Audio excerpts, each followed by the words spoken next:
So when you look at the quantity, it's going up exponentially. What was 61,000 ton a few years back? Today it's about 800 lakh the ton. That is the kind of the waste, the plastic that we are generating. If you look at among the states, the Karnataka is not very. We are in the fifth place. So, and of course, Maharashtra is on the top, maybe the commercial capital of the country. So now, the major threat to of the plastic is, that getting into the ocean, okay? And the people have talked about it, 8 million tons, and also there are studies which says that about 67 lakh tons of plastic in India gets into the ocean.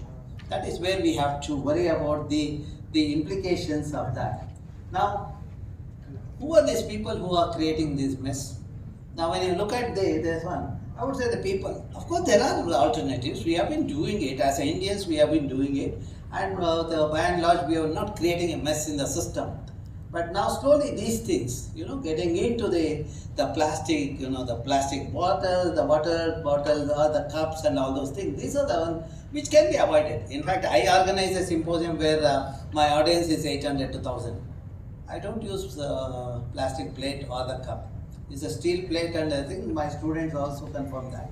The fancy thing is for the people to go to the shop and get the item packed in the plastic pouches. That's another this one. You can see that getting samosa in a black plastic bag. A black plastic bag is meant for something else. That's what we have to understand. Now, when you look at what all things people, how lazy they are, if you look at, to get a coffee. Earlier we used to get the steel containers, okay, the flask we used to carry, but today the plastic. And they look at the sambar or the idli, and now everything has become as this one. People think that without plastic they cannot live. That is the current generation, they think about it. So that's the thing. Now, what is happening is getting into the food chain. Earlier there was a question about the plastic getting into the food chain. That is quite worrying that. So, and of course, we have many programs, Clean India program is the Prime Minister himself has come on the street to bring awareness among the public. But even after 6 or 7 years, I have not seen much progress in some parts of India. The day yesterday I was traveling in the northern Karnataka. Open defecation still happens. But it used to be 100% 10 years back. But today it has come down. But we have not completely removed that. Okay. Now, why we have to worry plastic? See, if you are manufacturing the plastic item, now the petrol, it's a resource. The fossil fuel you are using. Okay, 4% of what fossil the oil production is used as a feedstock, and also for manufacturing again you need another 4%. And over a third of current production is used to make items of packaging, which are then rapidly discarded. You all get nice packed the Amazon. Suppose if you want to get 100 gram chili sitting at home, you place an order. It comes with a load of plastic pouches, etc. Then declining reserve of fossil fuel and also limited stock of the we do not have landfill sites. Go to Mallipura or any other place, you see the heaps of hills of plastic. That's also creating other problem in the system. That is, according to me, these are not sustainable options. Now, more importantly, is the health. The chemical constituents in the plastic is getting into us. Microplastic is the other part.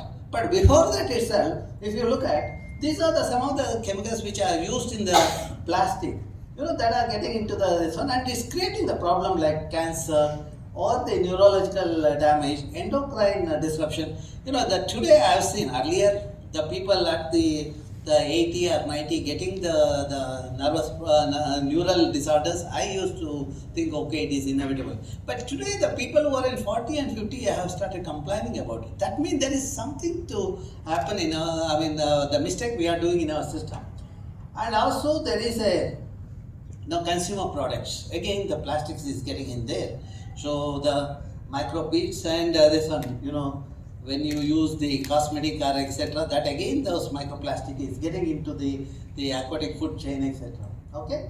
Now, the plastic, if you look at, they stem from the monomeric building blocks, okay, especially bisphenol A. You might say that, okay, I have got the plastic, the food for my child in a polythene bag. You might have given the food to the child. But when you analyze the constituents of that food, you will be surprised to see all the BPA and the dioxins in that. In fact, once we were curious, we just checked the water bottle. The water, there's one, what is the kind of chemical that gets in? If you transfer the water bottle and if there is a temperature variation across this one, from the manufacturing to the final consumption stage, there is a transfer of there are temperature changes happen. Because of that, you see that this chemical get released to the water. That means people start they consuming those chemicals. That is the quite worrying thing. And also PPA mimics the reproductive hormones, and that's where the problem starts. Okay. So now because of the time, I have skipped some of the sentences. Okay. Now most of these oceans are this one. You see this the plastic. You might say that you have disposed the plastic somehow. But what happens is because of the solar radiation, there is something called photodegradation happening, the breaking of that into the minor particles, and that is where it's getting into our food chain. The recent study that was reported in the Nature, the prime the journal, says that tissue of fish has the microplastics. So that answers the previous questions also. And who are the people who are paying the price? These children. Some of them are rat pickers, etc. And of course, these are not the nests of the birds, but these are all the plastic that has got into the system there, okay? Because of the being, etc. Then, if you look at micro and nanoplastic, these are recognized as emerging contaminants, especially in food with serious health impacts. So, if you do a simple Google search, you will see what are the impacts of the microplastic. You will see that plastic is getting into our food. One is the chemicals getting into us through that hot water or this one, that's another part. But these residues getting into the food is becoming much more serious thing. And of course, burning of plastic results into the formation of class of flame retardants called the halogens. So that's another serious issue.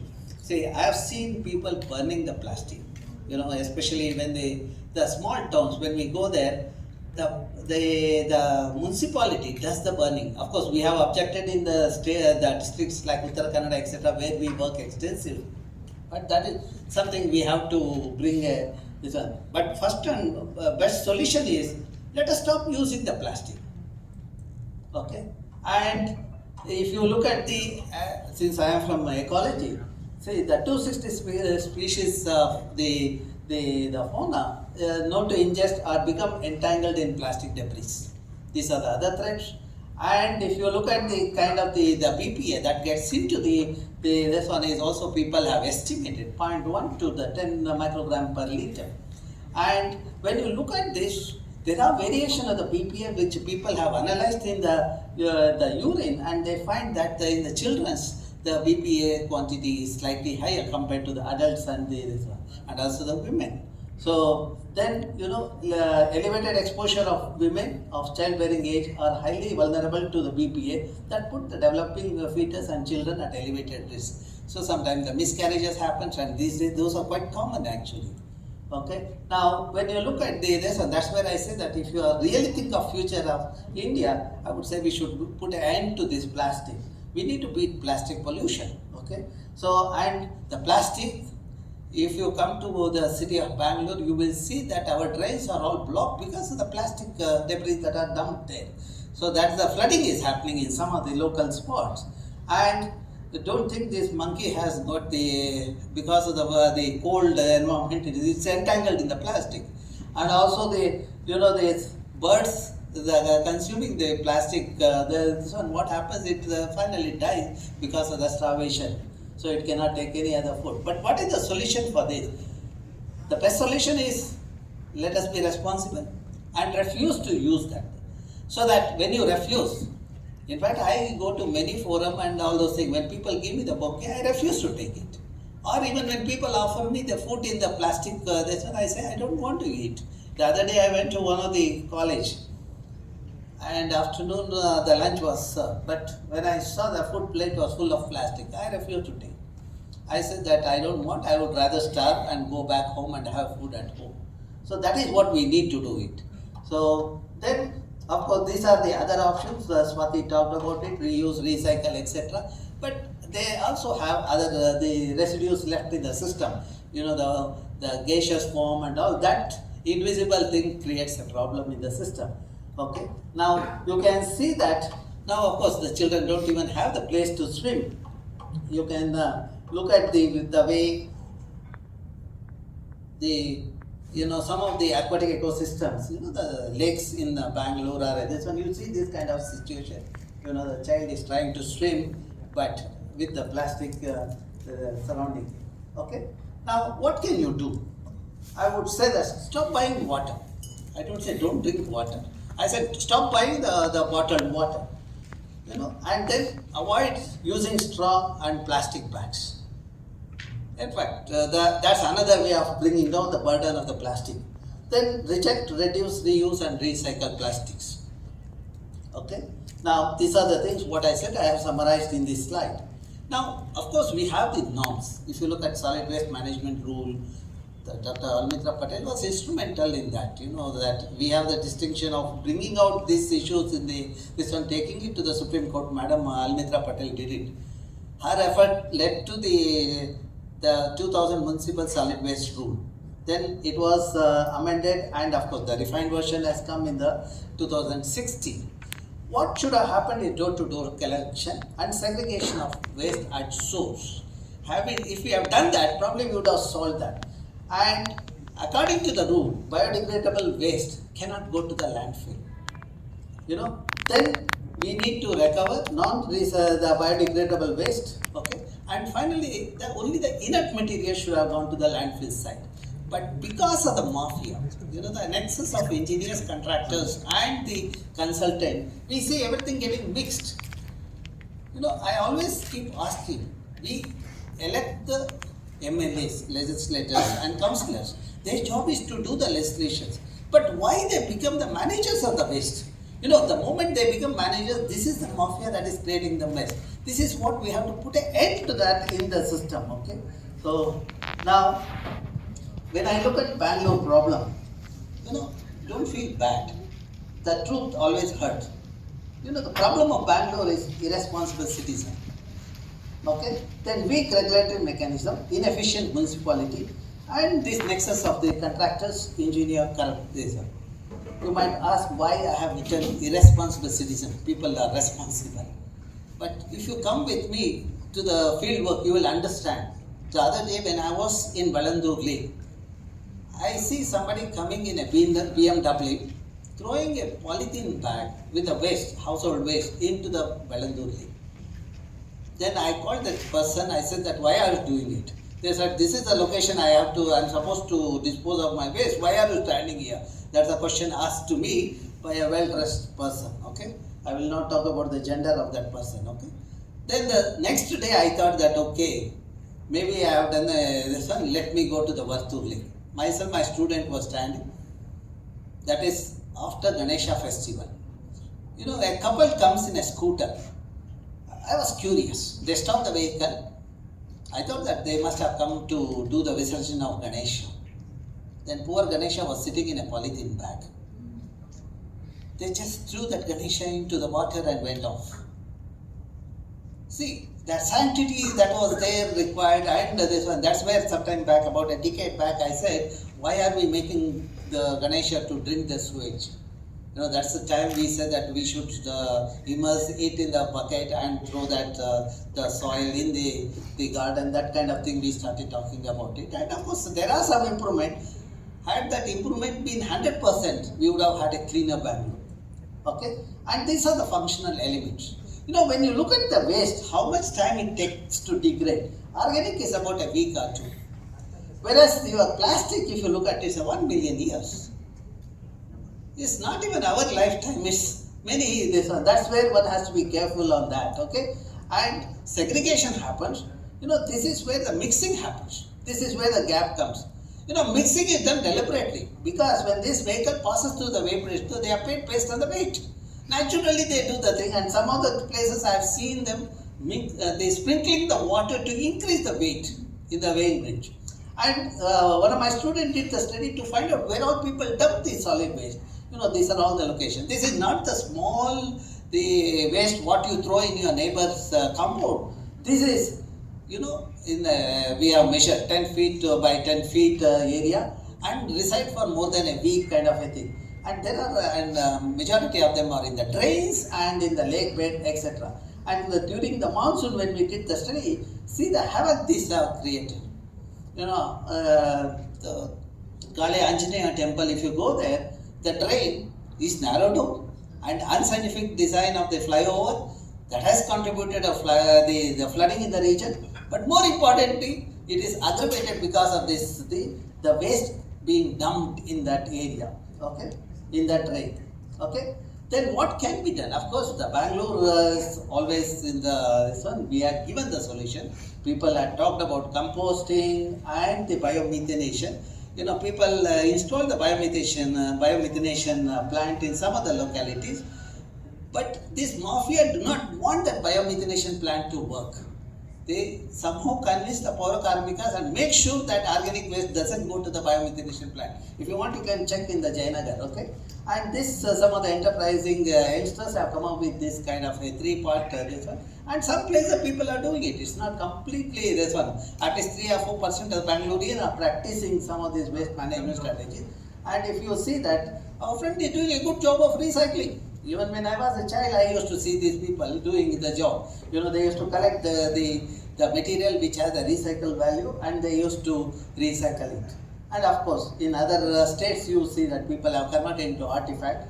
But majority of this plastic get into the dump site, so-called landfill site. That is the mess. When you dump it in a landfill site, there is a leaching of the contaminant into the neighboring, the water and the land. That pollutes the environment. And also because of the burning, there are volatile organic compounds and these other dioxins getting into the air, which also pollute the air. Okay, that is where the situation is. The Bangalore situation has become pathetic. We cannot breathe. Okay, and of course we can sleep. As a leader, we sleep in this one.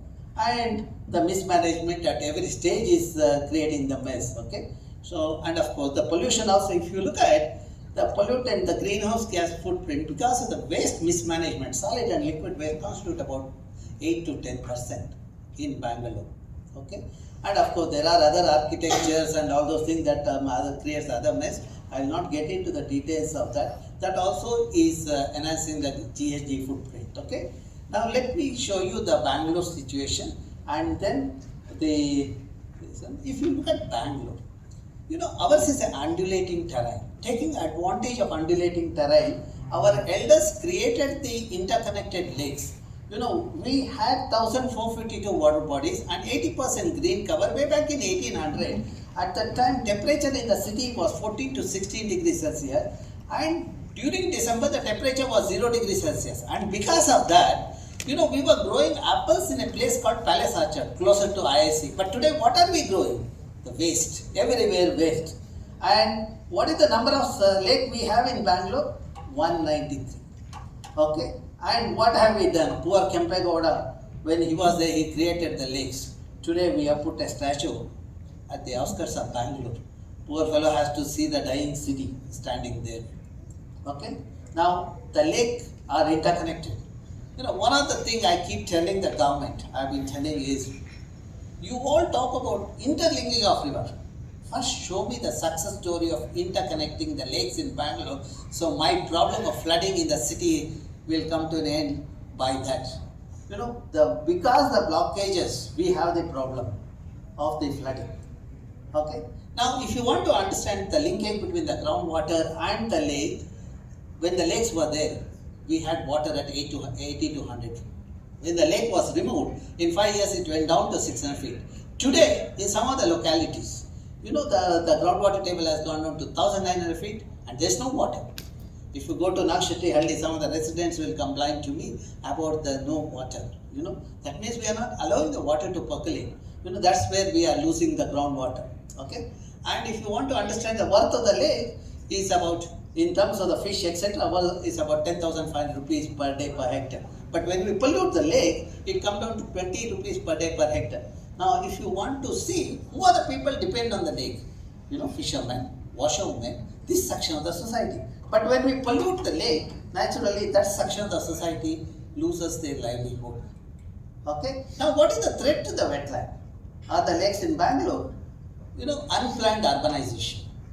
The 68% of the landscape was green in 70s, and in the today, if you look at, it's about 81% is concretized.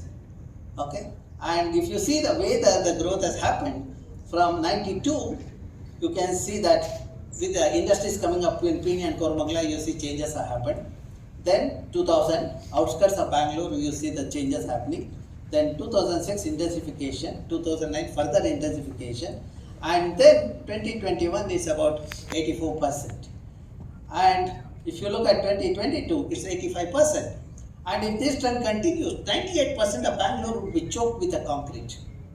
Concrete, plastic, the life will be the hell. The Bangalore become a hell. Okay, that is what has happened. Some of the people use oxygen cylinders in the night. That is the situation we have reached. Okay, that's where I've been telling the government, enough is enough. We need to decongest Bangalore. If you look at number of trees in Bangalore, some of the people, you don't even know why the trees are required. In fact, I always ask them, are you breathing? If you are breathing, then you require tree. Because the oxygen required for the sun comes from the trees. And when we did the mapping of the trees in Bangalore, we found there is a 1.5 million trees for a population of 9.5 million. So that means for every 7% there is one tree. But you might ask, how many trees we require? Every day, a person, when he breathes, gives out a carbon dioxide of 540 to 980 grams per person per day. And 1 hectare of tree takes away the carbon to an extent of 6 to 9 tons per year. By that ratio, we need to have 7 trees per person. But what we see in Bangalore is 7% 1 tree. Okay? So now the implication of that temperature in the city, which was 19 in the 90s, became 21 degrees in 2000, and 2010 it became 27, and now today 37 to 40 degrees. Doubling the temperature is our achievement. Okay? Of course, we have increased the GDP, there's no doubt, but we increase the GDP by concretizing the city. And when we move from the center of the city, you will see that wherever the lake or the parks are there, temperature is 2 degrees lower. If you come to IISC, the temperature is another 2 degrees lower.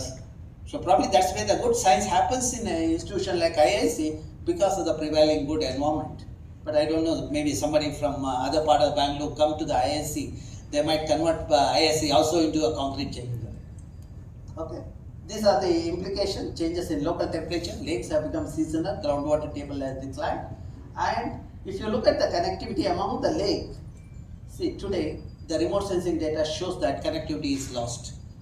When I look at how this has happened, influential section of the society are sitting on the drain. Go to RR Nigam. Sarathi is sitting on a drain as well as the politician is sitting on the drain. I don't know why they prefer drain, which is supposed to carry the water. And other things, since the media is there, I am also highlighting there some of the issues which I have been writing quite often in the press.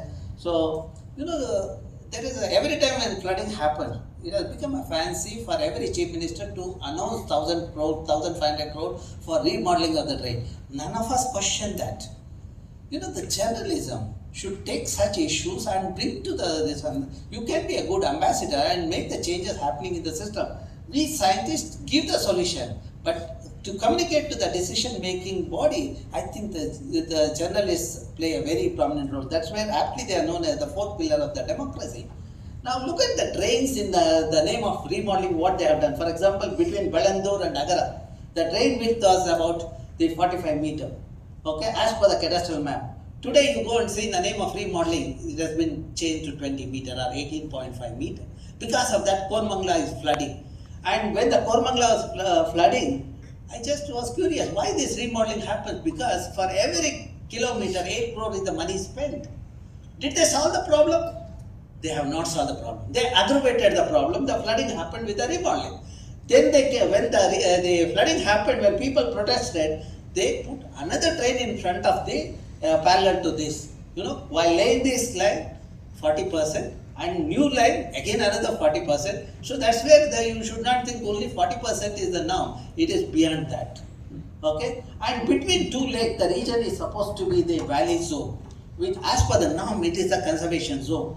But be clear, Chief Minister under single window clearance gives for the SEZ and all. That's what is happening between the Pelandur and Agaram.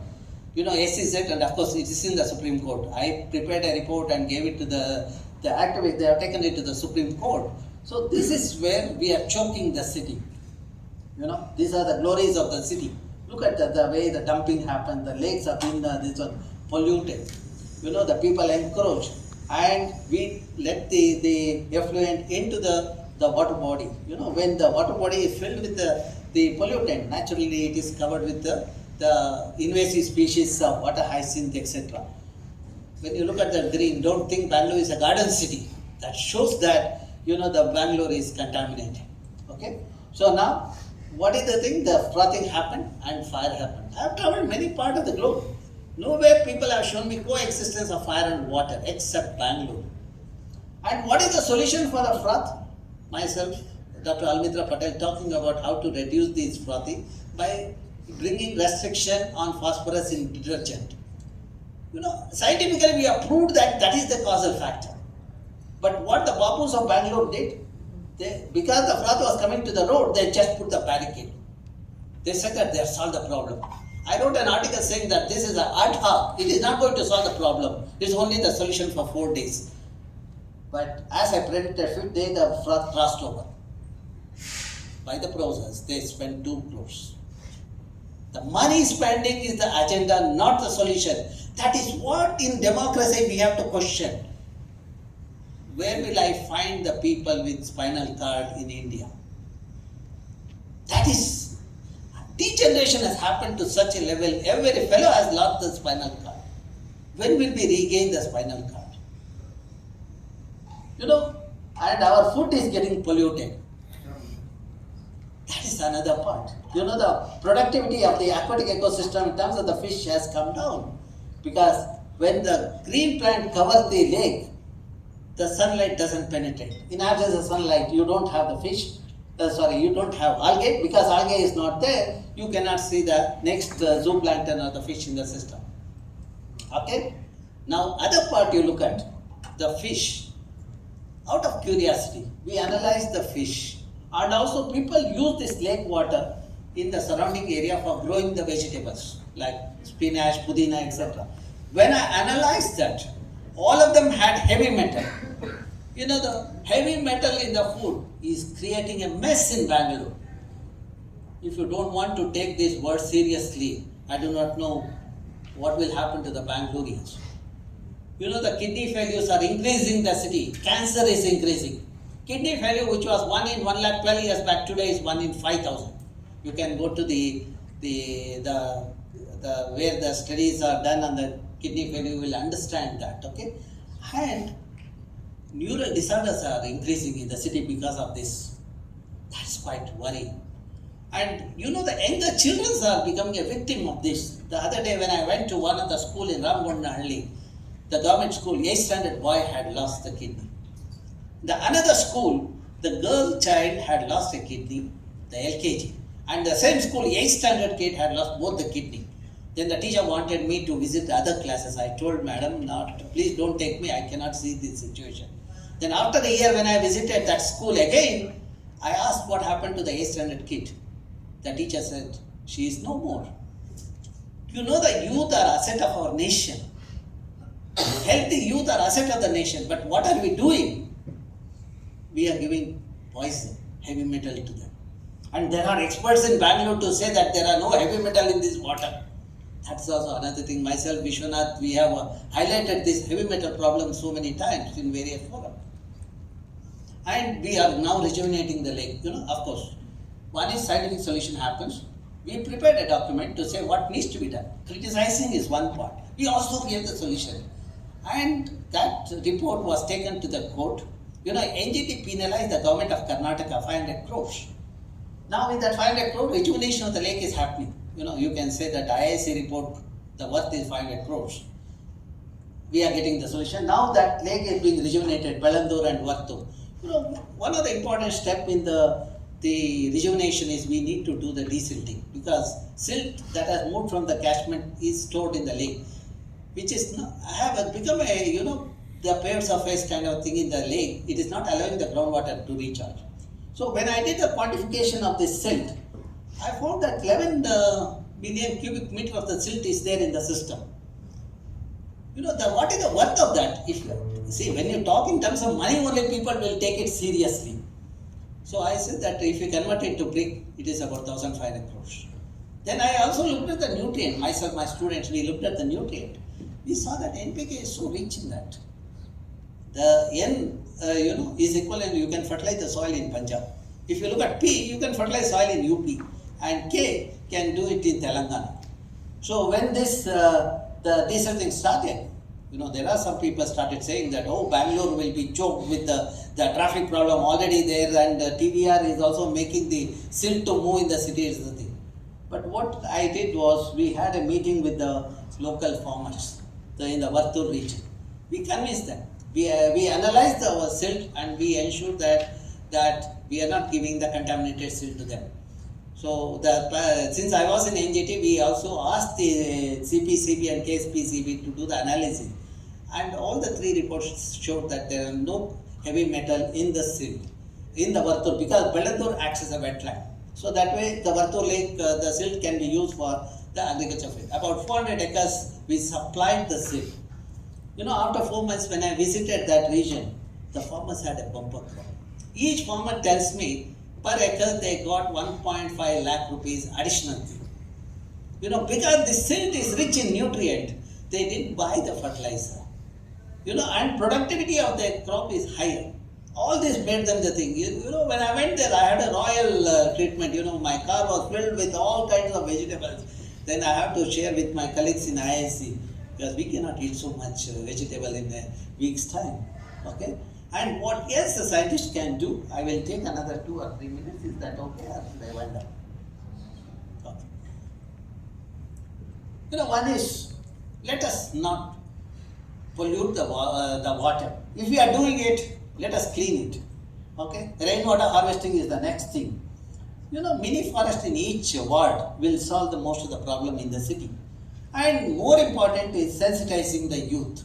Environmental education at all levels should happen, so that if we have more and more sensible people in the system, we will have a better and better environment in Bangalore and in the country and in the globe.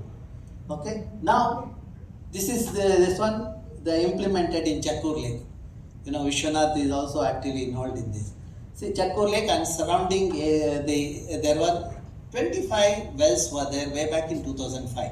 When we analyzed the water quality, we saw that nitrate were there. Then of course local people approached the government to see that lake is rejuvenated. At that time when the lake was about to be rejuvenated, I was in the committee, my Yellappa Reddy was in the committee. The government said that we have money only for secondary treatment plant. But if you look at secondary treatment plant, will not solve the problem. It will remove only chemical ion, not the nutrient. Then what we did is we integrated constructed wetland and the algal pond, which remove the nutrient to the 85 to 95%. This report gives that. Last 10 years my students have monitored. This report is available. You can download and read that. Okay? The Bangalore requires 18 TMC of water. If you treat the 18 TMC of waste water, you get 16 TMC of treated water. And if you look at the rainfall in the city receives 700 to 850 millimeter annually. If you harvest the rainwater, you have 15 TMC. That's the work Dr. Vishwanath and all are doing. Wonderful job of harvesting the thing. There are 2 ways.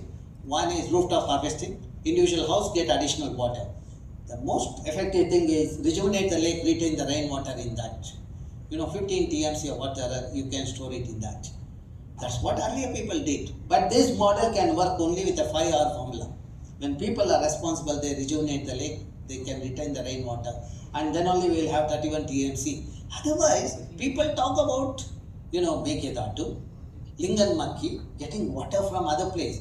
Mekedatu, if you look at the ecological services provided by the Mekedatu, the forest, is about 100 crores per year.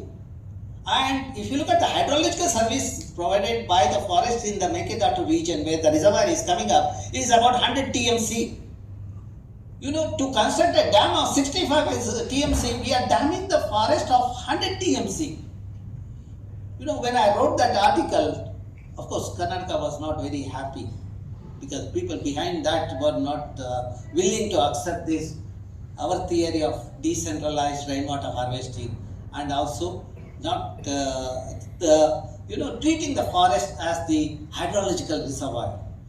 You know, about 60% of rainwater get infiltrated wherever the native forests are there. That is what our experiment in Western Ghats shows, and in some parts of Bangalore it shows. Okay, so now you can also create lake. See, in IISC we created it. My students are using for biofuel, and we have water. And when we do the biodiversity, it has everything. Algae, zooplankton, fish, everything is there. Nature knows how to build the system. We just facilitated that. We also made people to create the water body wherever there is a water scarcity and do the desilting. That's what happened in Mudbidre. You know, 2 lakes were desilted, and because the same did it, other 30 lakes were done by the people. Last year, when there was a scanty rainfall in the region, all the neighboring taluk faced the water crisis, but not Mudbidre. Here the success is because of the youth. And when you see the youth, you know, a young CEO of Alvas, I made him to create a water body in his campus because he had resources. We stores 25 lakh liters of water. And there's something interesting, which I'll put it on the lighter side. You know, when this gentleman met me, he was a poor fellow, alone, bachelor. But after creating the water body, he gets a partner within 6 months. Unlike Bangaloreans get the partner through the Facebook, all these faceless fellows do the selection through the Facebook. No, after that, within a month they start thinking of divorcing and all those things. See, they have the happy life, 4 years with 2 children. Okay? So then, if you come to the campus, you will see this climber. This is from Western Ghats. I was fascinated by that. I brought it to the campus. Out of 14 seeds, 7 were planted in 7 locations. Out of 7, only 1 survived. That is next to the place where I worked for 2 decades. That means even the plants know who will take care. I was also surprised with that. Okay. Then, in front of that building, we created a mini forest. In a 2 hectares area, 49 native species, 500 saplings were planted way back in 90s when I was a student. Today, you come to the place, you get a feel of the rainforest. More importantly, groundwater, which was 150 feet at that time, today it's about 5 to 10 feet. And we have this kind of fauna, you know, slender lories and varieties of snakes in this region. See, that is how one has to do the thing, okay? And this is our capacity building at school level, and for the people working in industry and university, we offer a course on environmental management.